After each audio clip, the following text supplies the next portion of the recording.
शुभ संध्या और स्वागत है ऑन द रिकॉर्ड में। ये i24 न्यूज का इंटरव्यू शो है। इजराइल में चुनाव नजदीक आते ही हम अगले कुछ एपिसोड्स घरेलू मुद्दों पर केंद्रित करेंगे, जिन्हें तेजी से बदलती खबरों में अक्सर अनदेखा कर दिया जाता है।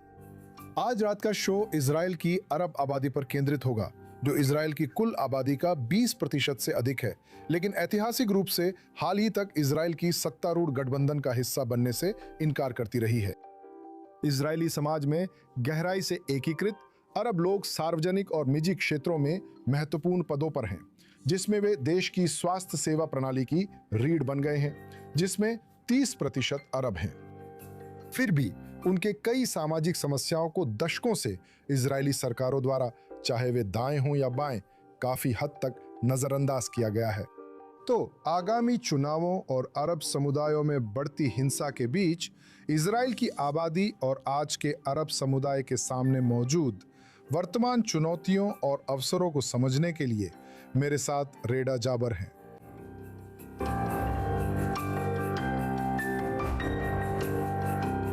जाबिर अरब समाज, सार्वजनिक कानून और कानून प्रवर्तन के विशेषज्ञ हैं और इजराइल की नेसेट समितियों में अरब समाज के मुद्दों के पैरोकार रहे हैं। वो AMAN Arab centre for safe society के पूर्व निदेशक हैं, जो अरब समाज में अपराध से निपटने के लिए सरकारी और सामाजिक नीतियों की वकालत करता है।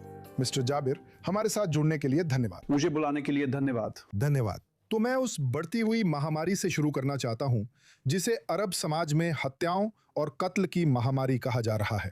अब्राहम इनिशिएटिव के अनुसार साल की शुरुआत से अब तक अपराध और हिंसा से जुड़ी घटनाओं में 120 अरब लोग मारे जा चुके हैं। ये पिछले साल की इसी अवधि की तुलना में 20% की वृद्धि है।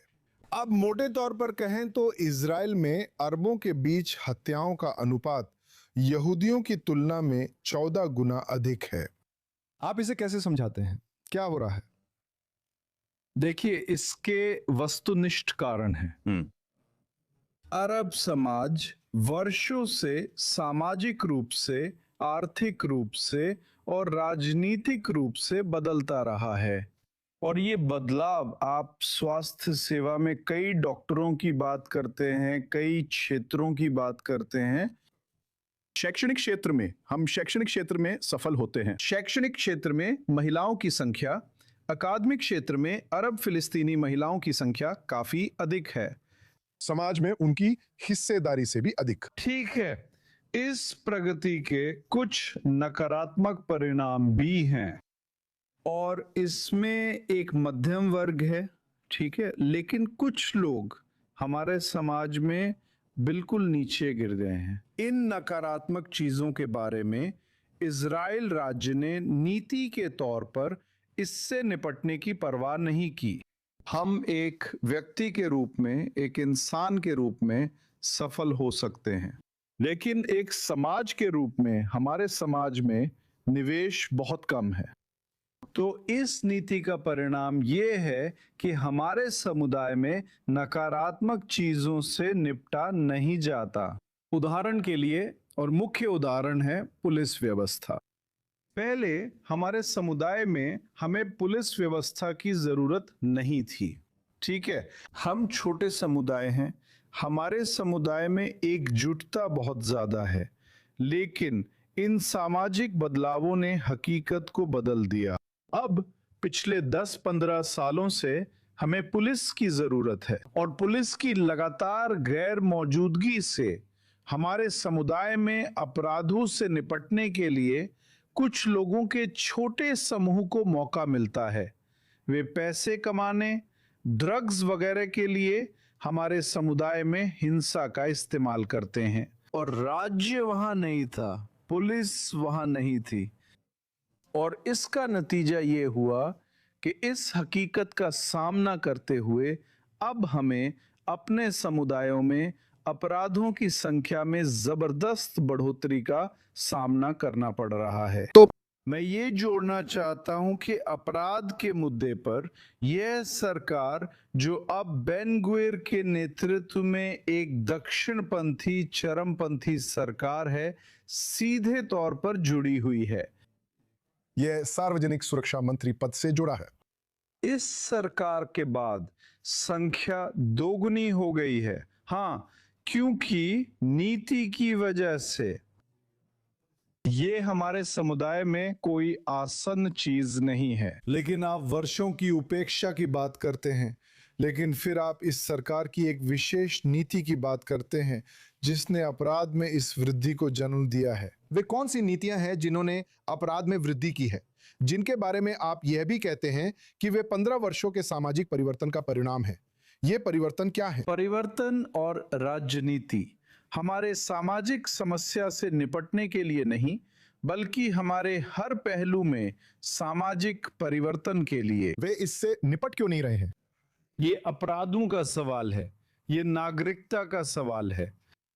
जब आप राज्य का हिस्सा होते हैं, बहुत गहरे अर्थ में एक नागरिक के रूप में, तब राज्य आपके रोजमर्रा के जीवन से निपटने के लिए संसाधन आवंटित करेगा। ठीक है? भूमि के मुद्दों में, बुनियादी ढांचे में, शिक्षा में, युवाओं और उनकी समस्याओं से निपटने में, और रोजगार की समस्या में। ठीक है? जब राज्य आपके जीवन में हर समय मौजूद रहता है, तो वे नकारात्मक चीजों को देख सकते हैं और उनसे निपट सकते हैं। ठीक है? सालों तक राज्य ने नीतिगत तौर पर इसकी परवाह नहीं की। ठीक है? लेकिन जैसा कि मैंने कहा, एक व्यक्ति के रूप में हम अकादमिक क्षेत्र में, चिकित्सा क्षेत्र में या किसी और क्षेत्र में सफल हो सकते हैं। ठीक है? लेकिन एक समुदाय के रूप में हमारे समुदाय में निवेश बहुत कम है, और ये सालों से है। तो ये ऊपर से नीचे तक की विफलता है। लेकिन ऊपर से नीचे तक। लेकिन क्या नीचे से ऊपर की तरफ भी कोई विफलता है? मेरा मतलब है, अरब नेताओं, समुदाय के नेताओं, राजनीतिक नेताओं की क्या जिम्मेदारी है? क्या वे इजराइल में अरब समाज की वर्तमान स्थिति के लिए कोई जिम्मेदारी उठाते हैं? लेकिन ये मेरा विश्लेषण है अब कि हम अपनी नागरिकता में विश्वास करते हैं। ठीक है? इजराइल में फिलिस्तीनी मानते हैं कि ये नागरिकता उनके लिए मायने रखती है। ठीक है? फिर हम अपने मुद्दों में राज्य से कुछ करने के लिए बहुत अधिक समय और प्रयास लगाते हैं। ठीक है? और कभी कभी, मेरे लिए तो हमेशा, हम अपने हाथों से निपटना भूल जाते हैं अपनी समस्या को हल करने के लिए। ठीक है? राज्य के कुछ करने का इंतजार नहीं करना चाहिए। तो नेताओं के हाथ में क्या है? बहुत सारी चीजें। उदाहरण के लिए, युवाओं की समस्या। मुझे इससे निपटने के लिए शिक्षा मंत्रालय की जरूरत नहीं है। मुझे शिक्षा मंत्री की जरूरत है, लेकिन मुझे हर समय इस शिक्षा मंत्रालय की जरूरत नहीं है। मेरे पास ताकत है, हमारे समुदाय के अंदरूनी ताकत है। वे इन मुद्दों में से कुछ को संभाल सकते हैं। और हमने वो नहीं किया, ये नहीं किया। उदाहरण के लिए, सार्वजनिक क्षेत्र, यानी हमारा सार्वजनिक स्थान। ठीक है? हम अपने समुदाय में कुछ करने के लिए बेन गवीर और अन्य मंत्रालयों का इंतजार किए बिना बहुत कुछ खुद कर सकते हैं।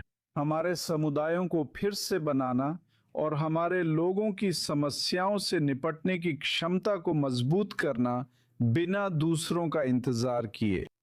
मेरे लिए यही मुख्य मुद्दा है कि हम ये कर सकते थे, लेकिन हमने नहीं किया। मैं इससे फिर से बढ़ती हिंसा की ओर लाना चाहता हूं, क्योंकि आपने कहा कि अधिकतर हत्याएं सार्वजनिक स्थानों पर होती हैं, और अरब समाज में 85% हत्याएं आग्नेयास्त्रों, बंदूकों से की जाती हैं, जिनमें से अधिकांश अवैध होती हैं।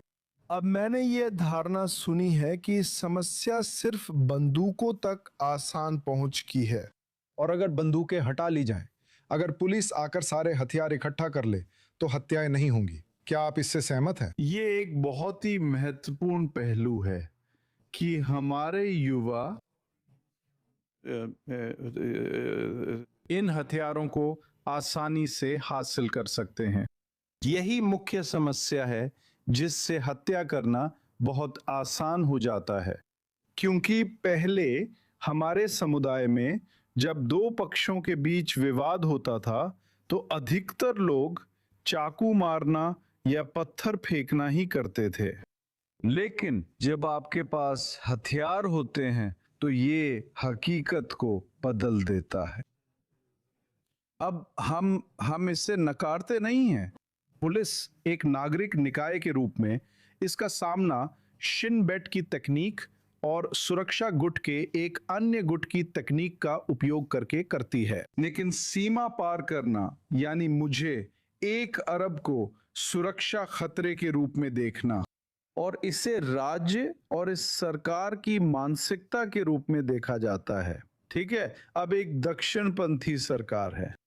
अब हम उस सीमा को पार कर सकते हैं और शायद अपनी नागरिकता और अपने समुदाय को नुकसान पहुंचा सकते हैं। हम अभी अपराधों से निपटते हैं, लेकिन भविष्य में ये सीमा पार करना हमारे नागरिकों को नुकसान पहुंचाएगा।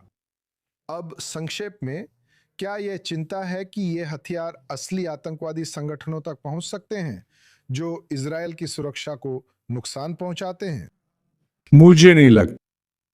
और यही है जो इजराइल में दक्षिणपंथी करते हैं। हाँ, वो हमारे समुदाय की दर्दनाक स्थिति का इस्तेमाल करते हैं। हम चाहते हैं कि सरकार हमारे समुदाय में मौजूद सभी हथियार इकट्ठा करे। इस पर हमारे समुदाय की सभी राजनीतिक पार्टियों और सभी समुदायों में सहमति है। हर कोई चाहता है कि सरकार इन हथियारों को इकट्ठा करे और हमें नहीं लगता कि ये हथियार यहूदी समुदाय के लिए कोई खतरा बनेंगे। लेकिन इजराइल में कुछ सार्वजनिक हस्तियां जैसे कि बेन गवीर और अन्य हमेशा यहूदी पक्ष को अरब पक्ष से डराने की कोशिश करते हैं, अपनी बनाई हुई छवि का इस्तेमाल करके। कल्पना कीजिए कि शायद ये अपराधी सुरक्षा के लिए खतरा बन सकते हैं। वे इस समस्या का समाधान नहीं करना चाहते, वे इस समस्या का राजनीतिक लाभ उठाना चाहते हैं। और यही हम हमेशा अपने यहूदी दोस्तों के लिए चाहते हैं और हम इसमें सहयोग कर रहे हैं। हमें इसमें नागरिक स्तर पर सहयोग करना है, न कि सुरक्षा और नागरिक जीवन के बीच की सीमा को पार करने के बारे में सोचना है। तो इसका हल यही होगा कि सरकार को बदल दिया जाए, और ऐसा करने का तरीका चुनाव के माध्यम से है। और इसी से मैं उस अगले मुख्य मुद्दे पर आता हूं जिस पर मैं चाहता हूं कि हम चर्चा करें, और वह है ऐतिहासिक भूमिका या अरब पार्टियों की ओर से सत्तारूढ़ गठबंधन में शामिल होने से इनकार करना, सिवाय यूनाइटेड अरब लिस्ट राआम के, जिसने 2021 में बेनेट और लापिड के साथ जाने का फैसला किया था। हम इसके बारे में बात करेंगे। लेकिन राजनीतिक खेल में हिस्सा क्यों ना ले, मतलब गठबंधन में शामिल क्यों ना हो? मेरा मतलब है, हमेशा विपक्ष में रहना जनता की उतनी सेवा नहीं करता जितनी अच्छी तरह से हो सकती है। मैं इस धारणा को ठीक करना चाहता हूं, हाँ, कि अरब अब इजराइल में सरकार की गठबंधन में शामिल होने से इनकार नहीं करने लगे हैं। इनकार इजराइल की ज़ायोनी पार्टियों की तरफ से है। वे उस समय और अब भी ज्यादातर यहूदीवादी पार्टियां सोचती हैं कि समय अभी तैयार नहीं है कि अरब लोग इजराइल में एक महत्वपूर्ण समीकरण में हस्तक्षेप करेंगे, सुरक्षा और इजराइल के यहूदी राज्य के रूप में उसके अस्तित्व की मूल भावना में। फिर वे अरबों अरब पार्टी को अपने गठबंधन में शामिल करने से इनकार कर देते हैं। लेकिन 1992 में जब रैबिन अपना गठबंधन बनाते समय अरब पार्टियां, 2 अरब पार्टियां, उन्होंने राबिन का समर्थन किया, उनके पक्ष में वोट देकर। उनकी सरकार ने राष्ट्रपति को सिफारिश की, पर वे गठबंधन में शामिल नहीं हुए। हाँ, लेकिन वे इसका समर्थन करते हैं। लेकिन सवाल, उस समय एक शांति प्रक्रिया थी। फिर इजराइल में अरब लोग चाहते हैं कि शांति प्रक्रिया को वापस देना, और मैं आपके सवाल का जवाब देने की कोशिश कर रहा हूं। अभी फिलिस्तीनी अरब पक्ष से क्यों नहीं, गठबंधन में शामिल क्यों नहीं होना? क्योंकि हमेशा सरकार कब्जे और कब्जे वाले क्षेत्रों से ही निपटती है। वहां सैन्य कार्रवाई होती है। हमारे फिलिस्तीनी पक्ष, हमारे लोगों के खिलाफ कार्रवाई होती है। ठीक है, फिर जब आप सरकार में प्रवेश करेंगे तो आपकी सामूहिक जिम्मेदारी होगी, आप इसके लिए जिम्मेदार होंगे। जैसे पश्चिमी तट में नीति और फिर गाजा पट्टी में नीति। लेकिन मुझे इस पर जोर देने दीजिए। तो यहां सवाल सिर्फ हमारे लिए नहीं है, यहां इजराइल में फिलिस्तीनियों के लिए नहीं है। सवाल इससे भी बड़ा है। गठबंधन में शामिल होने पर वेस्ट बैंक और गाजा के अपने लोगों के साथ होने वाली हर चीज की जिम्मेदारी आपकी बढ़ जाती है। तो जब मंसूर अब्बास ने 2021 में गठबंधन में सक्रिय रूप से शामिल होना शुरू किया, बाहर से समर्थन नहीं दिया, तो आप कह रहे हैं कि बेनेट और लापिड की सोच में ज्यादा बदलाव आया मंसूर अब्बास की तुलना में। लेकिन जहां तक अरब आबादी की बात है, आपके पास गठबंधन में 1 अरब पार्टी थी और कुछ भी बुरा नहीं हुआ। यही वो पल है जब लापिड ने गठबंधन में शामिल होने पर हस्ताक्षर किए। मुझे लगता है ये इजराइल के राजनीतिक इतिहास का ऐतिहासिक पल था। लेकिन आप कह रहे हैं कि एक आम इजरायली अरब के लिए, जो खुद को एक फिलिस्तीनी इजरायली के रूप में पहचानता है, यह स्थिति असंभव हो जाती है। लेकिन फिर भी अरब इजरायलियों के लिए आसमान नहीं टूटा, और कुछ लोग कह सकते हैं कि गठबंधन में मंसूर अब्बास जैसी शख्सियत होने से उनकी जिंदगी बेहतर हुई, या इजराइल की राजनीति में अरबों की भागीदारी को सामान्य बना दिया। तो अब जब नफ्ताली बेनेट कह रहे हैं कि गठबंधन में कोई अरब पार्टी नहीं होगी और सभी सियोनिस्ट पार्टियां कह रही हैं कि सिर्फ सियोनिस्ट पार्टियां ही होंगी, तो क्या इसका मतलब है कि ये प्रयोग असफल हो गया?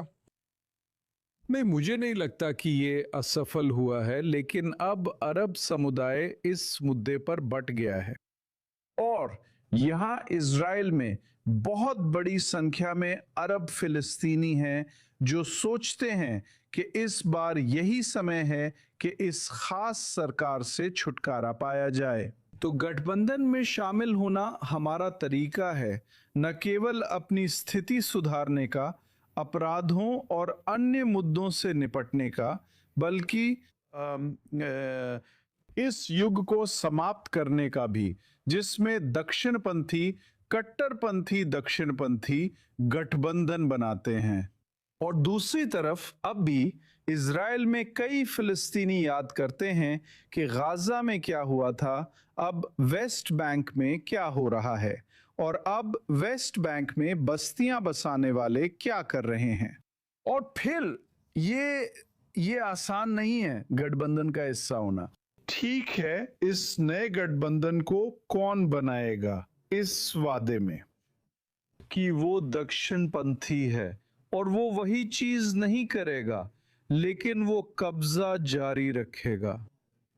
देखो, ये हाँ, अब मैंने दोनों पक्षों को हमारे समुदाय में जनमत को बांटते हुए देखा है, लेकिन मेरे लिए मुझे लगता है कि अब हम समर्थन कर सकते हैं जैसे हमने 1992 में किया था। ठीक है, सरकार की जिम्मेदारी में भागीदार बनने के लिए नहीं, बल्कि इजराइल में किसी भी राजनीतिक बदलाव का समर्थन करने के लिए।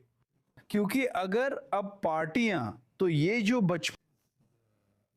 इजराइल में विपक्ष अगर गठबंधन बनाता है तो उसके लिए है। हमारे लिए एक फिलिस्तीनी के रूप में कोई भी राजनीतिक विकल्प नहीं है। राजनीतिक विकल्प है कि दक्षिणपंथी फिर से सत्ता में लौट आए। तो अब इस राजनीतिक स्थिति के समय हमारे पास कोई और विकल्प नहीं है सिवाय इसके कि हम इजराइल में राजनीतिक पार्टियों के इस हिस्से का समर्थन करें। तो आप कह रहे हैं कि आपके लिए आदर्श समाधान 1992 के राबिन मॉडल की ओर लौटना है, जिसमें बाहर से समर्थन था, बजाय Mansour Abbas, Naftali Bennett, Yair Lapid model के, जिसमें अंदर से प्रभाव डालने की कोशिश की गई थी। एक बात बहुत महत्वपूर्ण और गहरी है कि मैं नहीं चाहता कि अरब लोग वे यहूदी पक्ष के बीच के विवादों में दखल दें। ठीक है, ये कभी कभी यहूदी पक्ष को खुद तय करना चाहिए कि वे किस पक्ष में हैं। वे शांति या युद्ध चाहते हैं, वे उदार लोकतंत्र चाहते हैं या तानाशाही चाहते हैं। ठीक है, यह सवाल यहूदी जनता का है, अरब जनता का नहीं। लेकिन जब बात हमारे अधिकारों की आती है तो हम अपने अधिकारों के लिए खड़े होंगे, क्योंकि अगर हम इजरायली सायोनिस्ट यहूदी राजनीति में इस तरह दखल देंगे तो शायद हम यानी खुद को खतरे में डाल देंगे, क्योंकि दक्षिणपंथी लोग अब बहुत उग्र और बहुत हिंसक हैं और मुझे लगता है कि भविष्य में ये और भी ज्यादा हिंसक होने वाला है। मुझे लगता है अरब आबादी को भी कठिन फैसला लेना होगा। अब हम शो के आखिरी हिस्से रैपिड फायर सेगमेंट पर बढ़ते हैं। मैं आपको 3 तस्वीरें दिखाऊंगा। बताइए आपके दिमाग में सबसे पहले क्या आता है। ये प्रधानमंत्री बेंजामिन नेतन्याहू हैं, जो 2021 चुनाव प्रचार में नेगेव में बेडौइन नेताओं से मिल रहे हैं। उन्होंने खुद को अबू याइर कहा था। अबू यासर। पर अब ठीक है, ये बहुत भारी शब्द है। चलिए अगली तस्वीर पर चलते हैं। ये 2020 में शफराम में पार्टी मुख्यालय में संयुक्त अरब सूची है, जब उन्होंने कैनेसेट में 15 सीटों की रिकॉर्ड उपलब्धि हासिल की थी। उन्होंने गठबंधन से बाहर रहने का फैसला किया। ये हाँ, हमारे राजनीतिक जीवन का एक बहुत ही महत्वपूर्ण क्षण है, लेकिन फिर भी वहां कुछ हुआ और उन्होंने हमारी हकीकत बदलने के ऐतिहासिक मौके को खो दिया। ठीक है, और आखिरी तस्वीर ये इस साल जनवरी की है। ये सकनीन में 4 प्रमुख अरब दलों के नेता हैं, जो संयुक्त सूची की पुनः स्थापना के समझौते पर हस्ताक्षर कर रहे हैं। संयुक्त सूची अभी तक फिर से स्थापित नहीं हुई है। मुझे लगता है कि इसमें उम्मीद की एक तस्वीर है, क्योंकि ये तस्वीर सखनीन में प्रदर्शन के बाद ली गई थी और मुद्दा वहां सखनीन में हुआ आपराधिक कृत्य था, और फिर जनता के दबाव में वे ये सुनिश्चित करना चाहते थे कि वे एकता की ओर बढ़ें, और ये लोगों की मांग है दिखाने की। हाँ या नहीं? क्या आगामी चुनावों में संयुक्त आतंक सूची बनेगी? बस इतना ही पूछना है। मुझे इस पर शक है। ठीक है, हमें यहीं पर रुकना होगा। मैं आपको एक बार फिर धन्यवाद देना चाहता हूं रेडा जाबेर कि आपने आज शाम हमारे साथ समय बिताया। आमंत्रण के लिए धन्यवाद। धन्यवाद। अगले हफ्ते ऑन द रिकॉर्ड में फिर मिले। आज का और पुराने एपिसोड YouTube व Spotify पर उपलब्ध है। देखने के लिए धन्यवाद।